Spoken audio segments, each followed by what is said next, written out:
আমার ভাইরা, অধিকাংশ নারীরা জাহান্নামের অধিবাসী।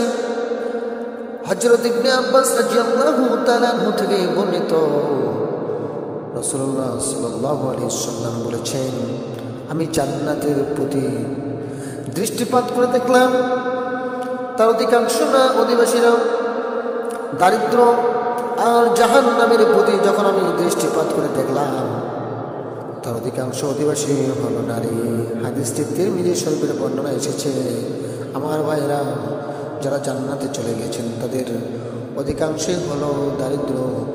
আর ইবনে আব্বাস রাদিয়াল্লাহু তাআলা বর্ণনা করেছেন, যখন আমি জান্নাতের দিকে দৃষ্টিপাত করলাম তখন দেখলাম দারিদ্র, আর যখন জাহান্নামের দিকে দৃষ্টিপাত করলাম তখন দেখলাম জাহান্নামের অধিবাসী হলো নারী।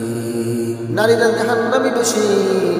এই জন্য আমার ভাইরা, অন্য হাদিসের মধ্যে এসেছে, হযরত উসামা ইবনে যায়েদ রাদিয়াল্লাহু তাআলা আনহু নবী করিম সাল্লাল্লাহু আলাইহি ওয়াসাল্লাম থেকে বর্ণনা করেছেন। তিনি বলেন, আমি জান্নাতের দরজায় দাঁড়ানো অবস্থায় দেখলাম যে তাতে অধিকাংশ প্রবেশকারীরা গরিব মানুষ, সম্পদশালীদেরকে জান্নাতে প্রবেশ করা থেকে বাধা দেওয়া হচ্ছে, আর জাহান্নামে প্রবেশকারী সম্পদশালীদেরকে আগে জাহান্নামে যাওয়ার জন্য নির্দেশ দেওয়া হয়েছে।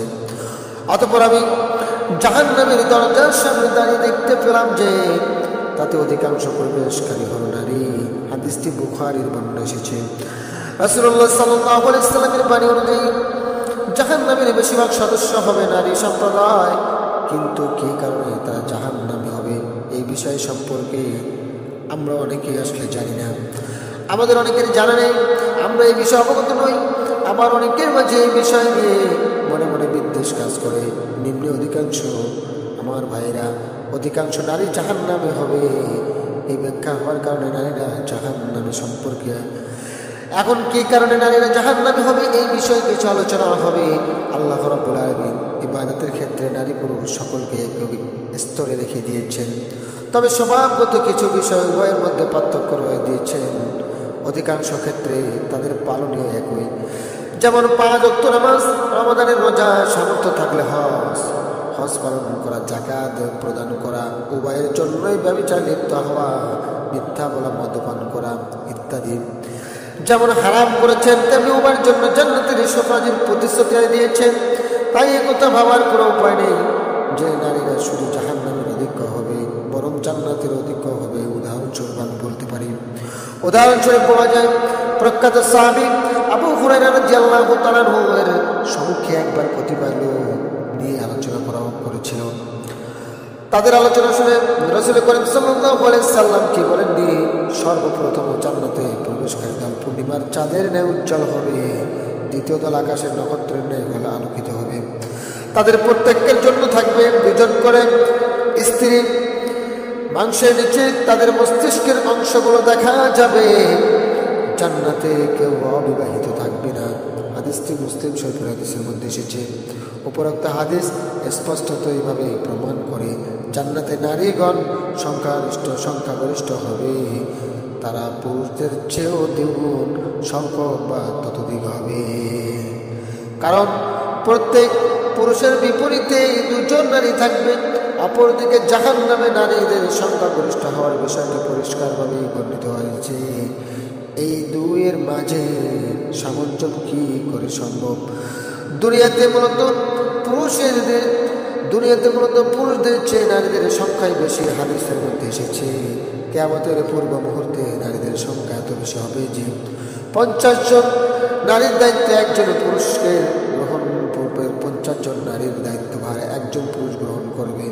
বর্তমান সমাজে নারী জন্মের হার দিন দিন বৃদ্ধি পাচ্ছে। আমার ভাইরা, সম্প্রতি কোনো দেশে প্রতি 5 নারীর বিপরীতে 1 পুরুষ অধিষ্ঠ। এইভাবে সৃষ্টির ইতিহাসে নারী সম্প্রদায় অধিকভাবে থাকবে।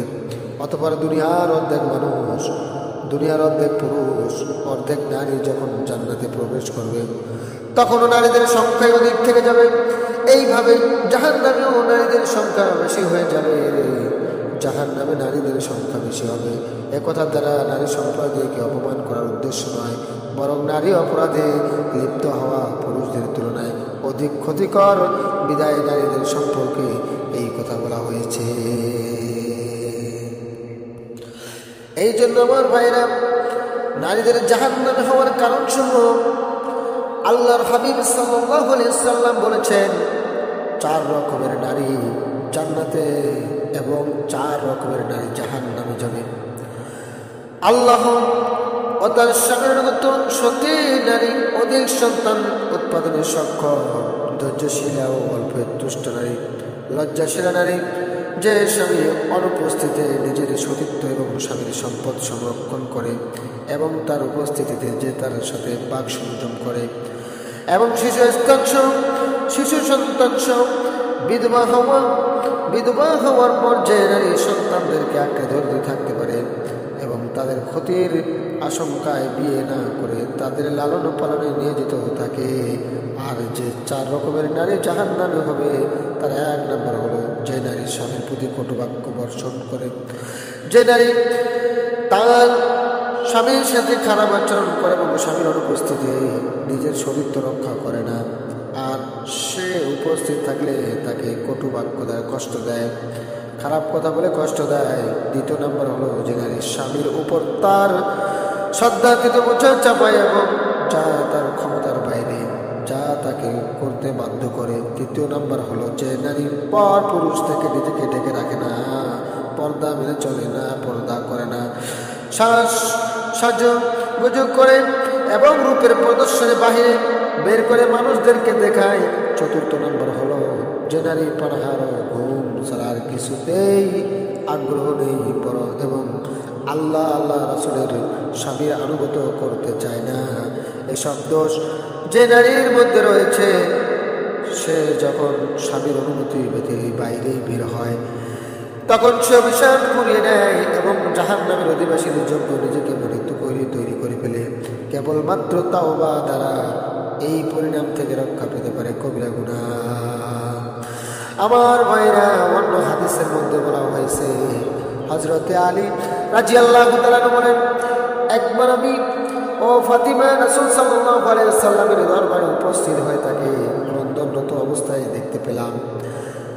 আমি বললাম, হে আল্লাহর রাসূল, আপনার জন্য আমার পিতামাতার প্রাণ উৎসর্গ হোক, আপনি কি জন্য কাঁদছেন? আমার রাসূল বললেন, হে আলী, মিরাজের রাত্রে আমি আমার আযাবের কথা মনে করে কাঁদছি। আমি দেখেছি এক মহিলা তার চুল দিয়ে জাহান্নামের আগুনের উপর ঝুলে রাখা হয়েছে, ফলে তার মাথার ঘিলু টকবক করে ফুটে উঠেছে। আর এক মহিলাকে দেখলাম তার জিহ্বা টেনে লম্বা করে দিয়ে তাকে ঝুলিয়ে রাখা হয়েছে এবং তার গলায় গরম পানি ঢালা হচ্ছে। আর এক মহিলাকে দেখলাম তার 2 পা 2 স্তনের সাথে 2 হাত কপালের চুলের সাথে বেঁধে ঝুলিয়ে রাখা হয়েছে। আর কি করুন কাহিনী! আর এক মহিলাকে দেখলাম তার সন্তান, দেখলাম তার স্তনের রশি বেঁধে ঝুলিয়ে রাখা হয়েছে। আর এক মহিলাকে দেখলাম তার মাথা শূকরের মতো, তার দেহ গাধার মতো এবং তাকে হাজার হাজার রকমের শাস্তি দেওয়া হচ্ছে।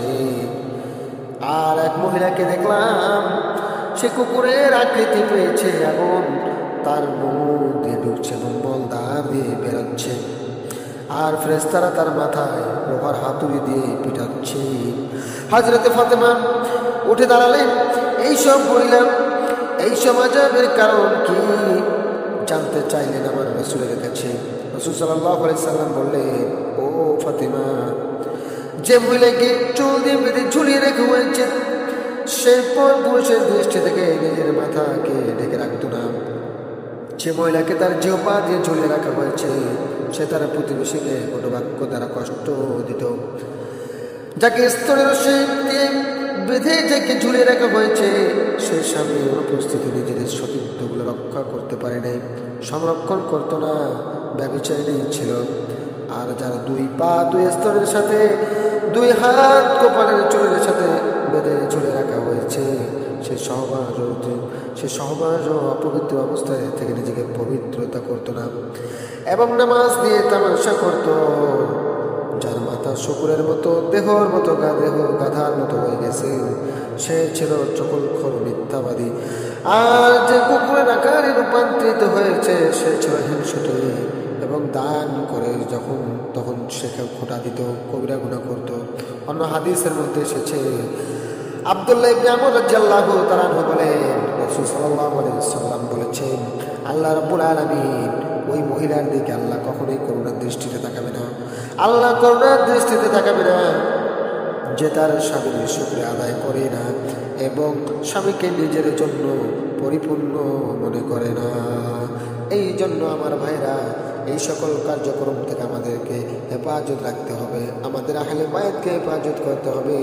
আল্লাহ রাব্বুল আলামিন যেন আমাদেরকে সকলকে দ্বীনের সহি জ্ঞান দান করেন এবং তদ অনুযায়ী আল্লাহ তাআলা আমাদেরকে যেন আমল করার তৌফিক দান করে দেয়।